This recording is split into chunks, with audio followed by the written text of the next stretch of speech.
الحمد لله نحمده ونستعينه ونستغفره ونعوذ بالله من شرور أنفسنا ومن سيئات أعمالنا من يهده الله فلا مضل له ومن يضلل فلا هادي له وأشهد أن لا إله إلا الله وحده لا شريك له وأشهد أن محمدا عبده ورسوله يا أيها الذين آمنوا اتقوا الله حق تقاته ولا تموتن إلا وأنتم مسلمون يا أيها الناس اتقوا ربكم الذي خلقكم من نفس واحدة وخلق منها زوجها وبث منهما رجالا كثيرا ونساء واتقوا الله الذي تساءلون به والأرحام إن الله كان عليكم رقيبا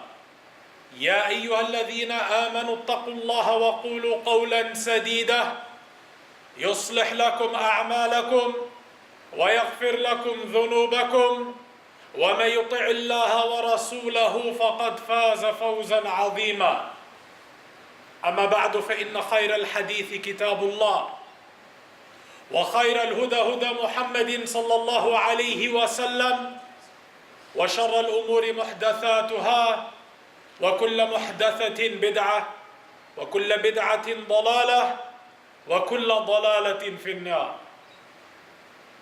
My dear respected brothers,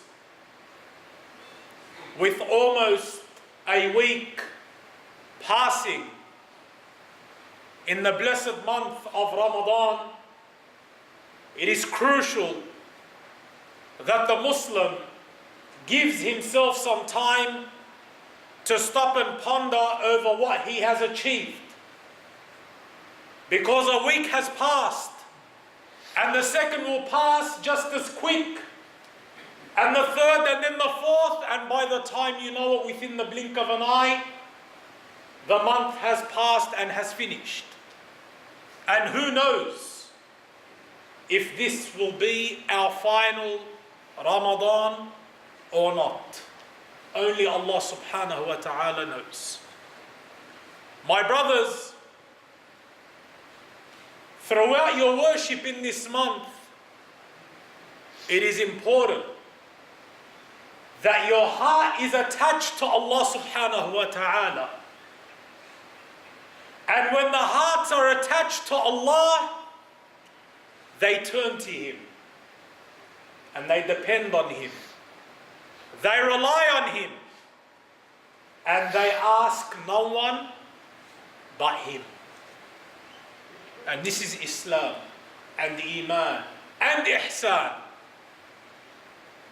That when you ask, my dear brothers, you ask Allah. And dua should be something constant with you throughout this month. And Allah subhanahu wa ta'ala informs us that our dua is to be to Him alone and no one else. Allah subhanahu wa ta'ala says, وَقَالَ رَبُّكُمُ ادْعُونِي أَسْتَجِبْ لَكُمْ إِنَّ الَّذِينَ يَسْتَكْبِرُونَ عَنْ عِبَادَتِي سَيَدْخُلُونَ جَهَنَّمَ دَاخِرِينَ. Allah subhanahu wa ta'ala says, and your Lord says, meaning Allah, and Allah says, ud'uni, call upon me and I will respond to you. This is a promise from your Lord. When we are in need, when we are facing trials and struggles in this diseased world, Allah subhanahu wa ta'ala says, call upon me and I will answer. And Allah Azza wa Jal never breaks His promise. This is what Allah subhanahu wa ta'ala expects from us.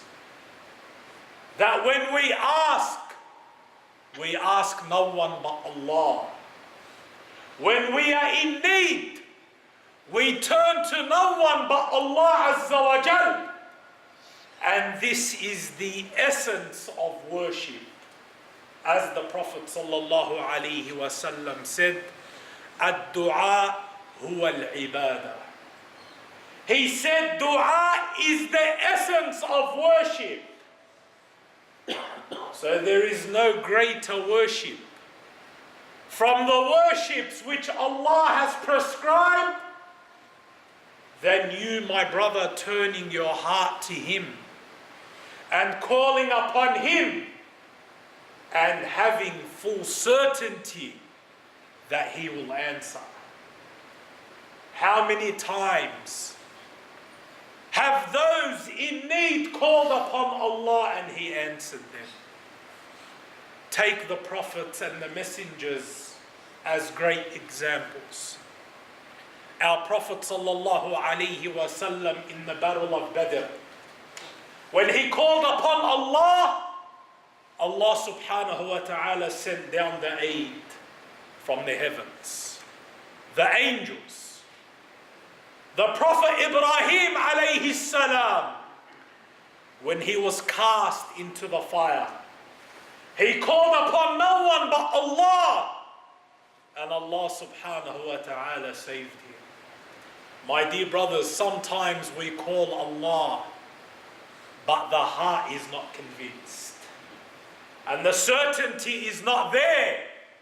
No, you must be certain, and you must be convinced that Allah subhanahu wa ta'ala answers the call of the one who calls him. There is a story of a man in Saudi Arabia, mentioned by one of the scholars overseas. A man who was sentenced to execution for murder. As we know, in Saudi Arabia, they have capital punishment. And if the family of the deceased do not forgive or accept the blood money, they have the option of executing the one who executed their family member.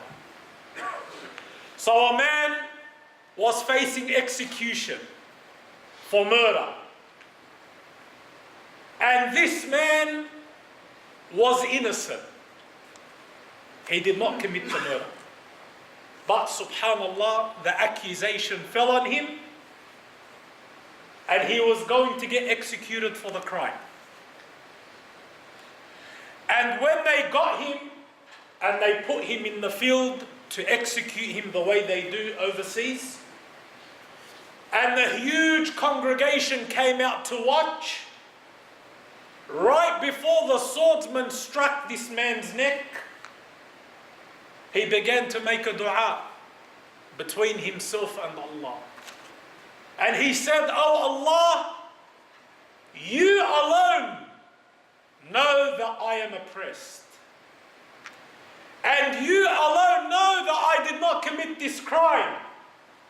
Oh Allah, no one can save me from this position except you." This is what he said. After he made this dua, and you can imagine this position, right before the sword is hanging over his neck, as they say. A man from the crowd who was there to watch the execution, from the top of his voice he screams out and he says, "Do not kill him, I am the murderer." He confessed. At that moment, the question is, my brothers, who put it in that man's heart to confess? It was the man's dua and his certainty that Allah subhanahu wa ta'ala never disappoints. And He will always answer the dua as long as the servant calls Him. My dear brothers, making dua to Allah subhanahu wa ta'ala has manners. There is etiquette when it comes to making dua. And when you follow the manners of making dua, this strengthens your dua and it helps in your dua to be accepted by Allah. From the etiquette of making dua, my brothers, is that you always begin your dua by praising Allah subhanahu wa ta'ala. This is from the manners. Before you begin to ask Allah for what you want, you begin by praising Him. And this is what the Prophet sallallahu alaihi wasallam taught us. Something as simple as saying, Allahumma lakal hamd. This is a full, complete praise of Allah. To praise Allah and acknowledge that He is the Lord before asking Him. Also, my dear brothers, it is from the etiquette of making dua that you call Allah Azza wa Jal with a heart that is available. Meaning, when you ask Allah, you ask Him from your heart. Many people have lip service. They make dua from their mouths, but really nothing springing from the heart. And that is why the Prophet sallallahu alaihi wasallam in the hadith, he said, supplicate to Allah Azza wa Jal, make dua to Allah, being confident that He will answer you. He then said, and know that Allah does not answer the dua of one whose heart is not available. If your heart is not there in the dua, Allah will not answer. This is why a lot of people do not have their dua answered. Because it's only lip service. Nothing springing from the heart. Also, my dear brothers, it is from the etiquette of dua, which helps your dua to be accepted, that you choose the correct times to make dua. Allah subhanahu wa ta'ala has blessed us with certain times throughout the day, throughout the months, throughout the year, where the dua is answered, where the gates of Jannah are open, and the dua shoots straight through, as the Prophet sallallahu alaihi wasallam taught, such as the final third of every night before Fajr. The dua in this time is mustajab. It is answered by Allah Azza wa Jal. As the Prophet sallallahu alaihi wasallam taught us, that Allah subhanahu wa ta'ala descends to the lowest heaven at the final third of every night, and He says, who is asking me so that I may give him? And who is seeking my forgiveness so that I may forgive him? This is from the greatest times to call Allah, at the final third of every night. And on the day of Friday, as the Prophet sallallahu alaihi wasallam taught, there is an hour which the ulama mentioned to be after Asr. And at the time of breaking your fast, take it as an opportunity. Now we are in the month of Ramadan. When you are sitting down waiting to break your fast, call upon Allah Azza wa Jal at that time, and the dua is answered by Allah. And whenever other times Allah subhanahu wa ta'ala has mentioned that the dua is answered.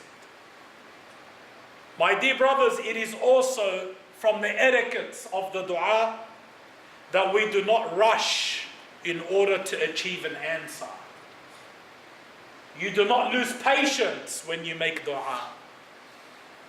Because the Prophet sallallahu alaihi wasallam said, no person asks Allah for something as long as he's not asking for a sin or to break ties of kinship, except that Allah will give him one of three things.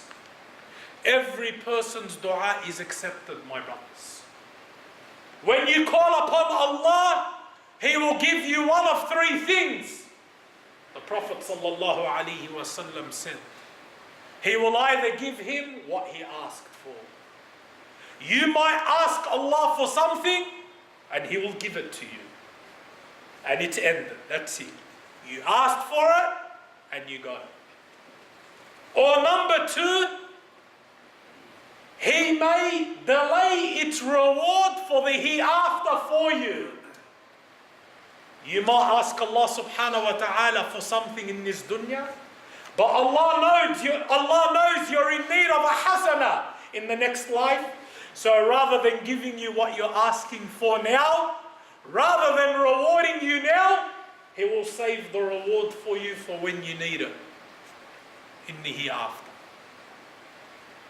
Or number 3, as the Prophet ﷺ said, He prevents a harm from falling upon you that was decreed to fall upon you.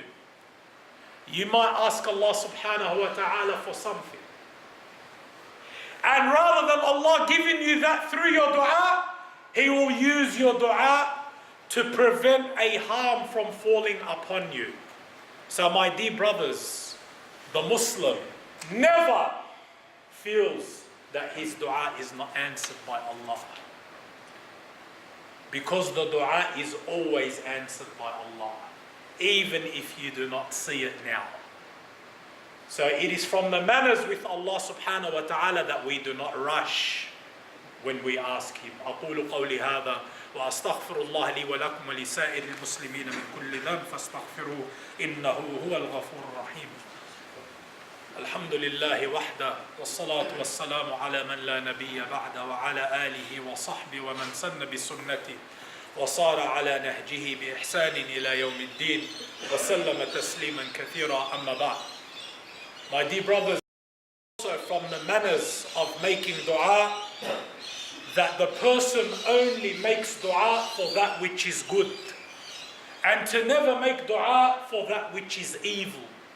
And that is why the Prophet ﷺ in the hadith, he said, do not make dua against yourselves or against your children where you ask Allah at a time when He answers. This is very important. And how many parents and people fall into this, where they make dua against themselves or against their children? How many parents have unintentionally killed their own children through a dua that they made that they probably did not even mean, because they made dua against their child?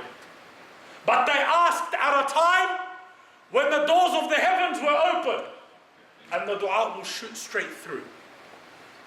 The Prophet ﷺ said, do not make dua against yourselves or against your children where you ask Allah at a time when He answers. So when you ask Allah, you only ask Him for good.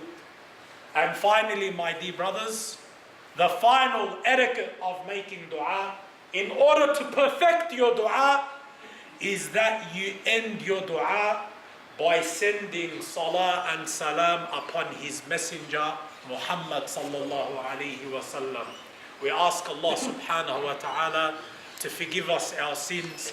We ask Allah subhanahu wa ta'ala to accept our worship in this blessed month, to accept our fasting and our prayers and our recitation of the Quran. We ask Allah subhanahu wa ta'ala to make it a month of mercy for all Muslims worldwide. إن الله يأمر بالعدل والإحسان وإيتاء ذي القربى وينهى عن الفحشاء والمنكر والبغي يعظكم لعلكم تذكرون فاذكروا الله العظيم يذكركم واشكروه على نعمه يزدكم ولذكر الله أكبر والله يعلم ما تصنعون. الله أكبر الله أكبر أشهد أن لا إله إلا الله.